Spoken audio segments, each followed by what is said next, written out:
choose to be here on Sunday mornings instead of being in bed or being somewhere else, that there is something here of value, something here of interest to you, a possibility.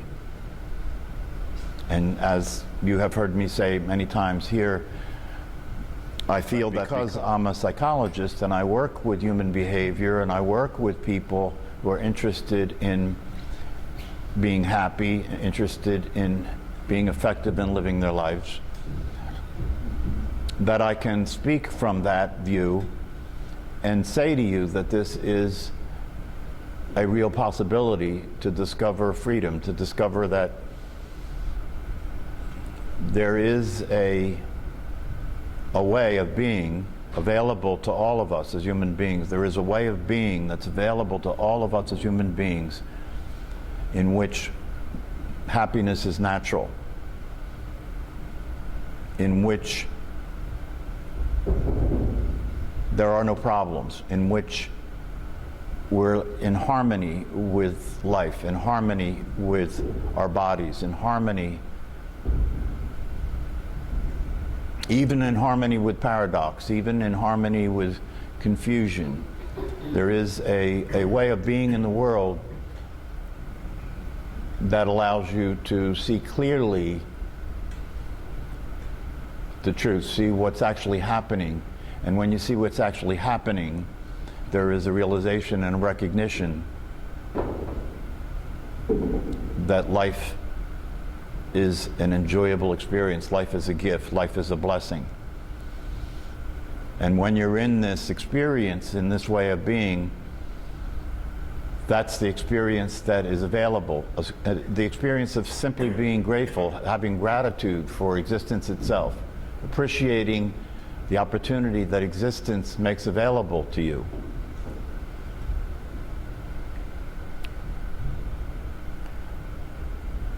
So the fact that you're here indicates that somehow you sense a possibility here for yourself. Somehow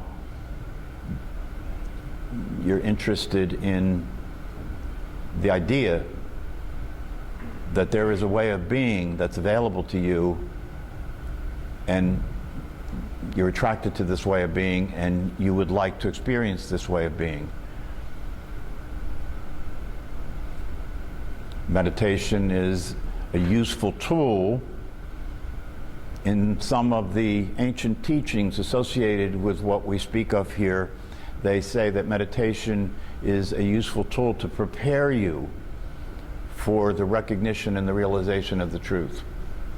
And in many of the ancient teachings, they speak of the fact that it's necessary to be prepared. And in many of these teachings and practices, this period of preparation can take many years. And they speak of the need to be prepared in terms of preparing the mind to be able to receive the truth.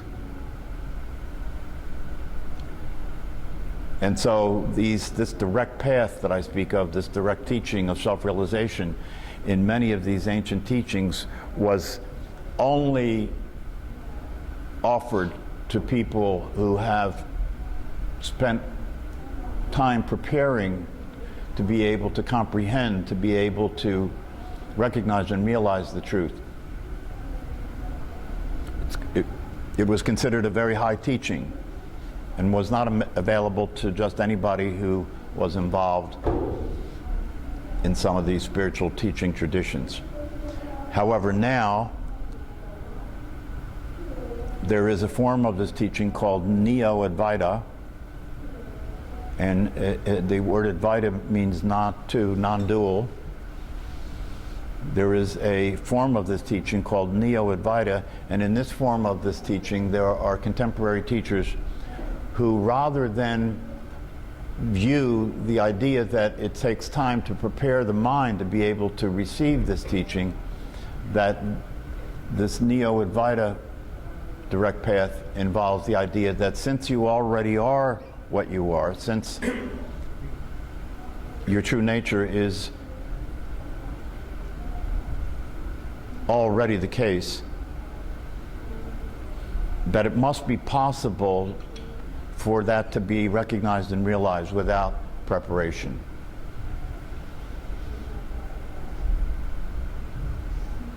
I tend to think that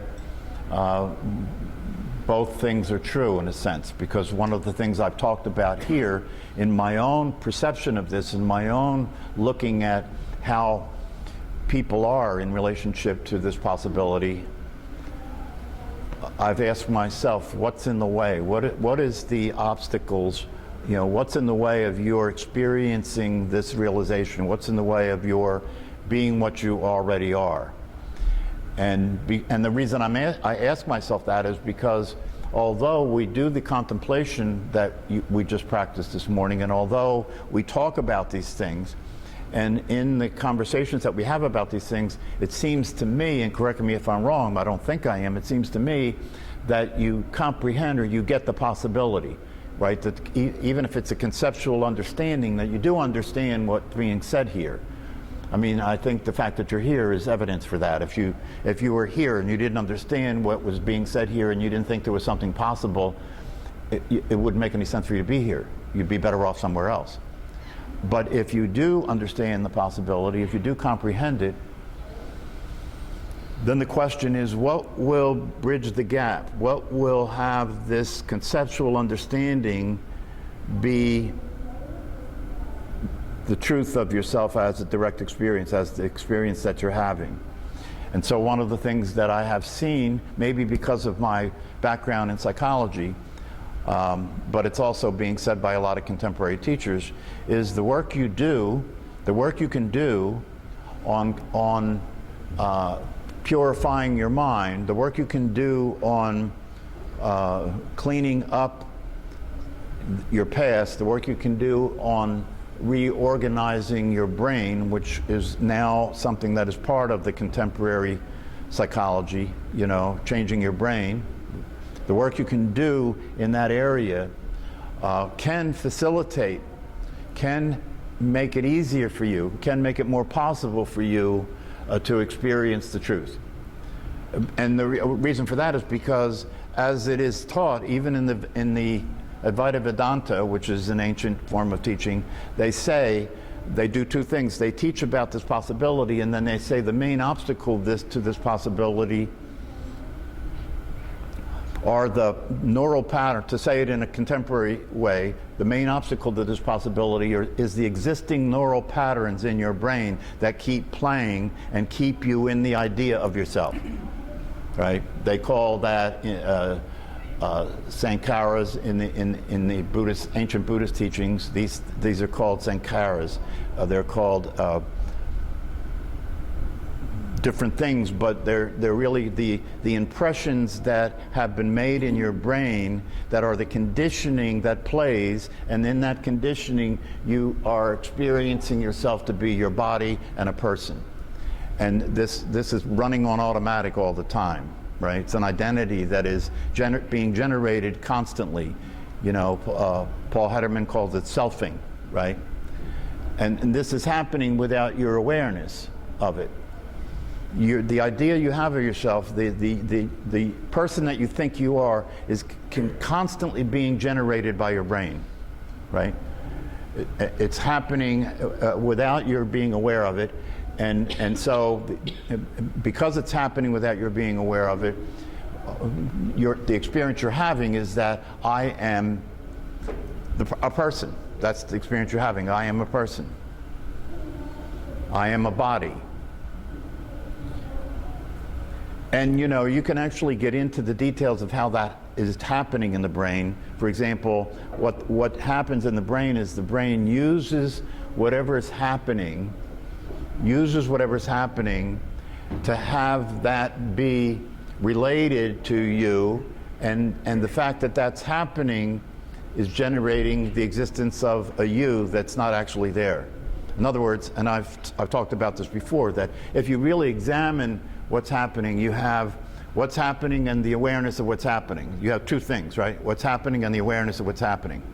And what the brain does is it creates an inference, right? It creates an inference that there's what's happening and the awareness of what's happening, and it generates the idea of a you that it's happening to and puts that in. That's how selfing works. There's what's happening and the awareness of what's happening, two things. And then the brain generates the third thing, it's happening to you. Right? And that's happening constantly, so the way it occurs for you is there are emotions, they're my emotions. There are thoughts, they're my thoughts. There's a body, that's my body. You see, the brain is generating the my, right? There's a world, it's the world that I'm in, and so forth and so on. And this becomes a completely generated reality that you're living in and experiencing, and it's so complete and it's so final and it's a completely conditioned reality that's the condition that you're in. And then you hear about this possibility of freedom, right? Because part of being in that condition is that you're separate from everybody else. Part of being in that condition is that you believe that you are a physical body that is in time and changing all the time. Part of being in that condition is that you are this personality that exists as a voice in your head that's commenting on everything all the time, and you consider the voice to be you, and that's changing all the time. And because this whole thing is so unstable, right? So because it's so unstable, it is uncomfortable. And because it's so unstable and it's so uncomfortable, and because as you continue to exist in this conditioned state, in this time state, you begin to realize that you don't have control, and that freaks you out, right? So one of the things that people are about, one of the things that you as a person is interested in is control, is it not? You are interested in control.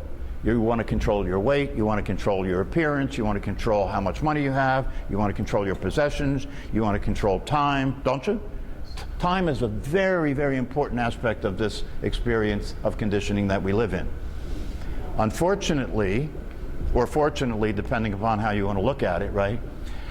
This is a never-ending failure. Right? You over and over again, you fail to control, right? You fail to control how you feel. You fail to control your body. You fail to control your money. You fail to control time. Isn't it true? Right? And so one of the things that is a motivator for you to be interested in this possibility is this possibility is saying this is outside of time. This is outside of time. And this possibility is saying that control is not necessary in this possibility. In the experience of the truth, control is no longer necessary. Because in the experience of the truth, the way you could talk about control is you could say it's the ultimate form of control, which is, what's the ultimate form of control? Accepting everything. Well, that's one way of saying it. See, it's hard for you to answer this question because you're so committed to control. If somebody says, what's the ultimate form of control? You say, oh, let me think about that, right? No control. No control. Right? The ultimate form of control is no control. Let everything be. It's the ultimate form of control, right? But you see, you as a person can't do it. You can't let go. You can't stop trying to control. You're compelled to do it, right? Your brain and your mind are organized in such a way that you must attempt to control things because your survival is at stake, is it not? Yeah, you must attempt to control things because your survival is at stake. But the realization of the truth of yourself doesn't have to survive. The truth of yourself doesn't have to survive. Awareness doesn't have to survive. Awareness doesn't have to control anything. So you see, this is appealing, is it not? It's appealing. You want to have this freedom. You want to have this experience of not having to be neurotic anymore. You want to have this experience of not being obsessed with controlling everything anymore. You want to be able to be happy in spite of the fact that the body is changing, in spite of the fact that the voice in your head is crazy. You want to be happy in spite of all that, and this possibility offers you that. So then what, right? Right? So you want it, and because you want it, and because you comprehend it, and because it makes sense to you, you're interested in it, you're willing to learn about it, you're interested in it, and you're willing to meditate in order to relax the body and develop a stabilized ability to pay attention, because these things seem to be necessary in order to have this realization. However, what it really comes down to is that there's a paradox involved here. You know, when I was listening to the contemplation this morning, I could hear the paradox very clearly, right? Right? Because in this contemplation, you're asked to look and see the isness in this case, or the truth, or awareness, right? You're asked to look and see the isness or the truth or awareness, right? And you're asked questions about it, you know. Was it born? Does it die? Does it have emotions, etc., etc., etc., right? And then at some point what is said is there any distance between you and the awareness, right? And at that juncture, right, the possibility then presents itself to recognize that, in fact, you are this. Now, here's where the paradox comes in, right? If you are this, if you get it that way, and the mind will get it that way, if you are this, then you are awareness. Now watch, this is where it gets sticky. Then you are awareness, right? Because that's what the contemplation is suggesting, that you are awareness, right? However, right? However, you don't exist. Now what?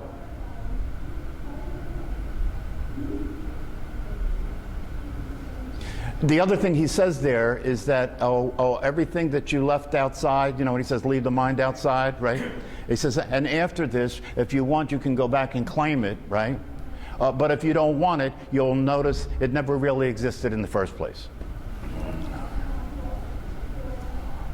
Well, you see, there's a dilemma there, because the you that came here this morning to meditate, and the you that's interested in this possibility, right? That you wants to be the awareness, right? That you wants to be the awareness. The only problem is that the ignorance that has to be cleared, the ignorance that has to be dispelled in order for that to happen, involves the realization that that you that wants to be the awareness never existed. And so when you look at it from that side of the paradox, it's like nobody ever gets enlightened, right? Nobody ever gets enlightened. Nobody wakes up. Nobody experiences the truth.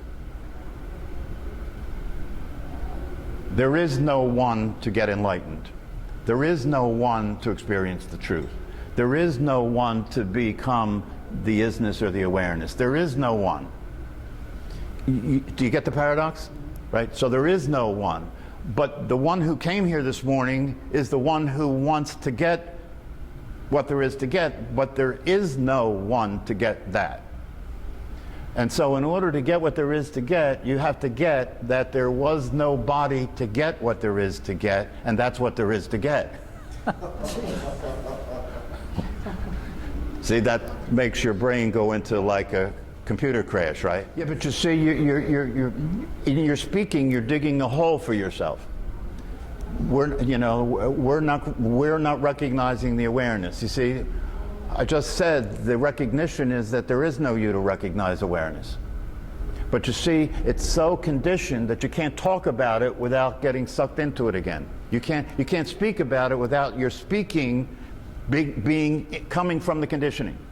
Because only awareness can recognize itself.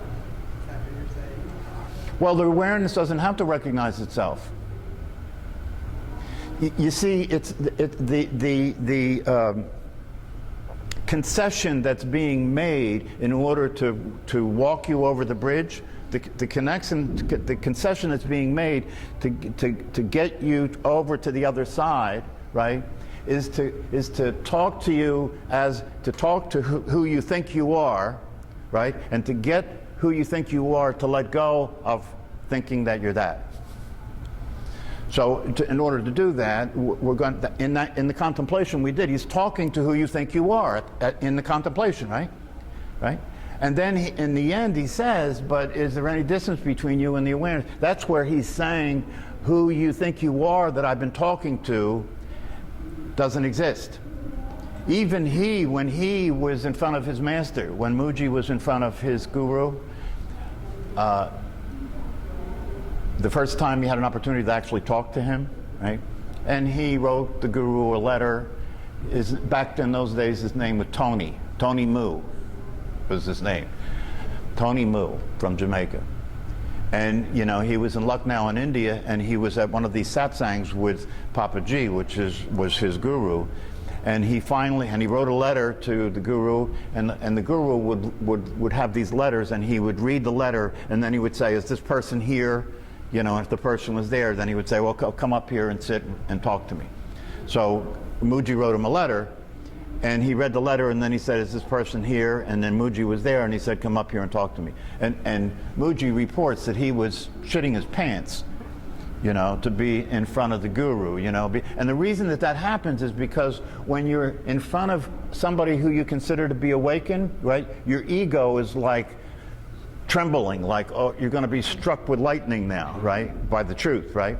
And so he's sitting there in front of the guru, and the guru is reading his letter, and he stops and he looks at Tony Moo, and he says, if you want to realize the truth, you must vanish. And Mooji said at that point he got so discombobulated, you know, that was such a confusing thing for him to hear. He didn't get what that meant, and so he was just like irritated and freaked out, right? And then he left, and he was really pissed off because he didn't feel like he got anything. He didn't feel that he was enlightened. He didn't feel that this transmission from an awakened being got through to him. And he was frustrated, and he thought the guy was just messing with him, and maybe this whole thing is a farce and I'm getting out of here. So he went to his room and he packed his bags, and he was going to leave.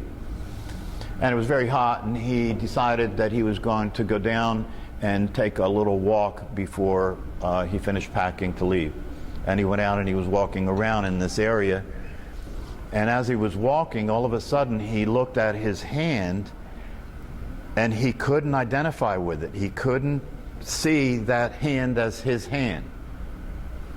And he had this, something flipped in his experience, and he was experiencing being awareness. And as awareness, when he looked at the hand, it wasn't his hand anymore. It was just a hand there, but it wasn't his hand, right? And so this was a clear perception from the viewpoint of awareness. And of course, after that, you know, everything was different for him, and he stayed there and, you know, spent a lot more time. But my point is that what there is to get here is impossible. And to talk about it in terms of paradox, I think can be helpful, because if by grappling with the paradox your mind kind of locks up, you know, maybe that will open up the truth.Maybe then you'll see, you know, that you can't comprehend, you can't figure this out, you can't think yourself through this thing, right? Because there's literally nothing to get and nobody to get it. There's nothing to get and nobody to get it. If I say to you right now, stop being aware, can you do it? And the reason, you know why you can't do it? Because you were never doing it. But you think you're aware. You see what I'm saying? You think you're aware. But no, awareness is there, and you exist in the awareness. And that's why you can't stop it, because you didn't start it. It's just there. Well, that's what I was saying in the beginning before we did the contemplation. You know, when you do the contemplation, really look and see what's so. Don't just go with what the voice in your head tells you is the case. Really look and see what's so. And then, of course, you're back in the paradox, because who's looking? Right? Who's looking?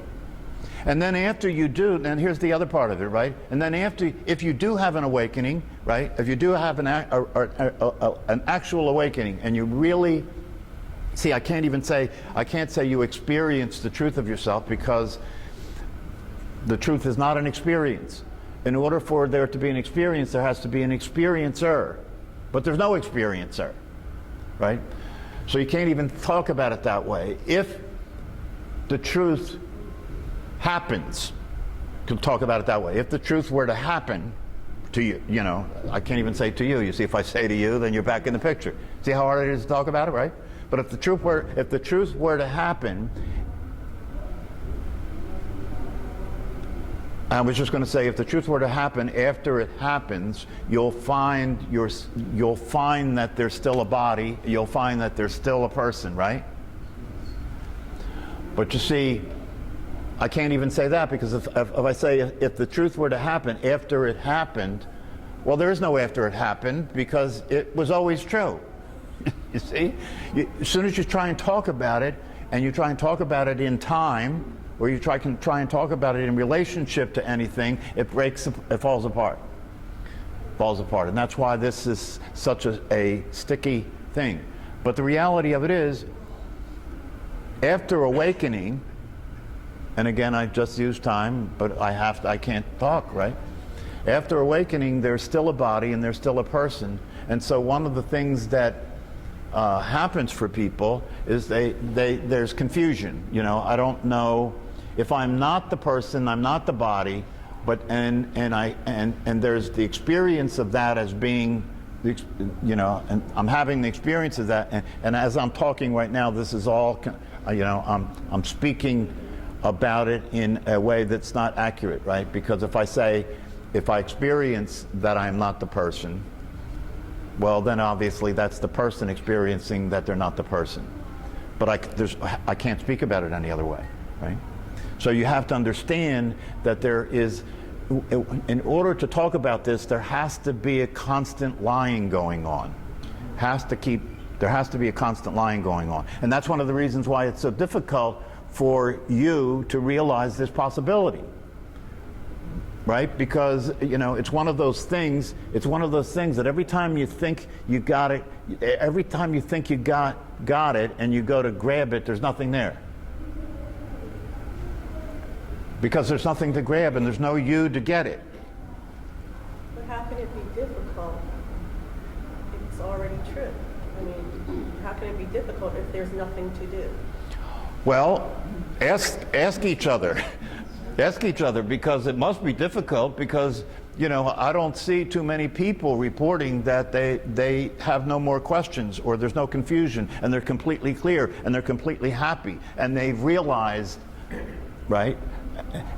And most of the people who talk about these things talk about the difficulty in this, right? So when you talking as a person. Yeah, of course.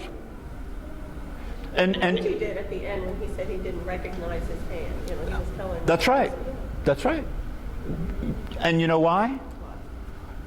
You tell me how he's going to talk about it. No other way. Is that why we always, when we're hearing things, the teachers are teaching, they're saying actually they're pointing to? Yeah. Yeah, that's why. That's right. That's the idea of pointing at something is a way of not saying what it is, just pointing, and then you look and you see for yourself what it is, and what you're seeing is non-conceptual, non-phenomenal. What you're seeing when you see the truth of yourself is nothing. And so in a very pragmatic state, a very pragmatic sense, you would say, okay, how the hell can I see nothing? Right? That's where the difficulty comes in, right? But the reality of it is,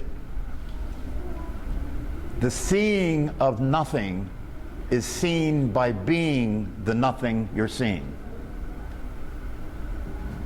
The seeing of nothing is seen by being the nothing you're seeing.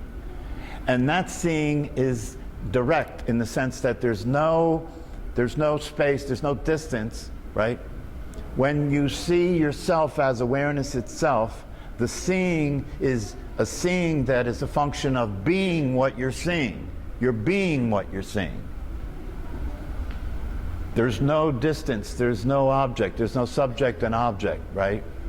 You are it, you're being it, and so it's almost a concession to say that you're seeing it, because, you know, seeing it would imply that there's a seer and there's an it to see, right? But there's no way to talk about non-duality because language is dualistic. There's no way to talk about non-duality. But there's an experience possible of it. Do you understand? There's an experience possible of non-duality. You can be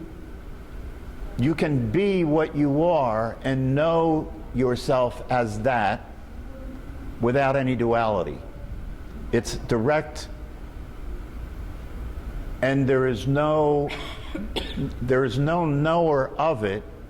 It is the knowing. Do you understand? There is no knower that knows who you are. Who you are is knowing. There is no seer that sees who you are. Who you are is seeing. And so that's why, you know, it's as the subtitle to the first book that I wrote, it's subtitled Discovering the Obvious. This is so obvious. It's so obvious, it's impossibly obvious. It's impossibly obvious.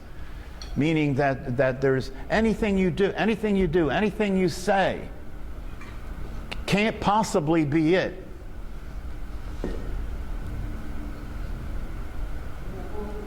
And yet, in order for us to have a conversation about it, in order for there to be a teaching, in order for there to be practices, we have to operate in the world of concepts and in the world of language and in the world of duality. So we're talking about something that's non-dual, and we're talking about it in a dualistic way. That's why it's so difficult, right? Because you can't talk about what is inconceivable. Do you follow me? You can't talk about what's inconceivable. And yet at the same time, you're being that at all times.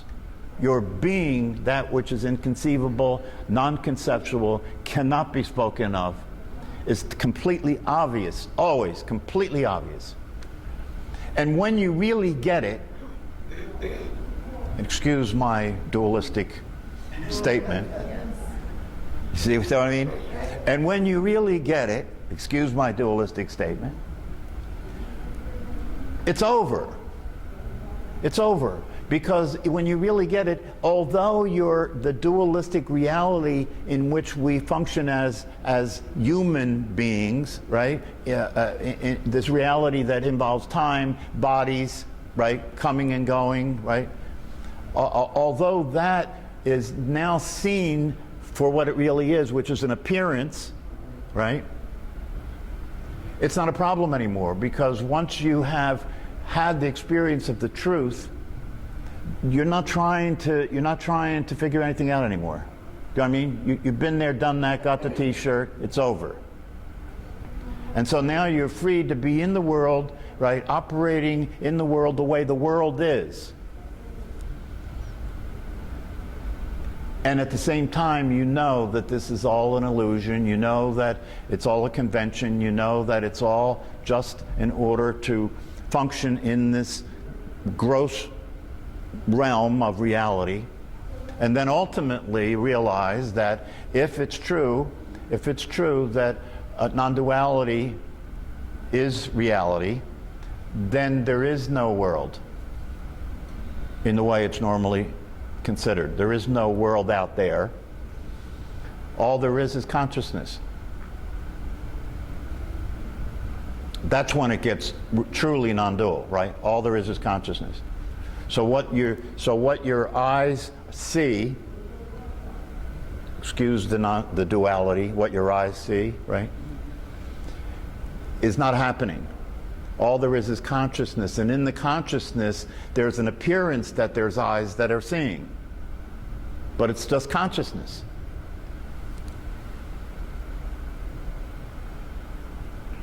And you know, if you get what I just said, right, it's completely unfitting to, it doesn't fit the reality that is considered to be reality. If it's true that all there is consciousness, that is so not the way things are understood, right? So not the way things are understood in the world that's considered the real world, right? And yet that may be, in fact, the assertion is that is really the real world. So now you see, how do you live? You know, if you're living in the non-dual reality and you're living with the non-dual experience in a dual world, right? And that's what's happening. That's why even people who are experiencing non-duality are speaking about it in a dualistic way. That's why your brain keeps, getting confused, right? Because how can you tell me that I don't exist? You're telling the me that doesn't exist that I don't exist. How can you tell me that? You're making me crazy.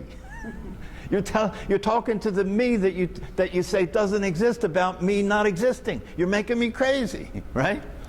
And that's the experience that a lot of people have in pursuing this. They start to feel like, oh, I got to get away from this. This is driving me nuts.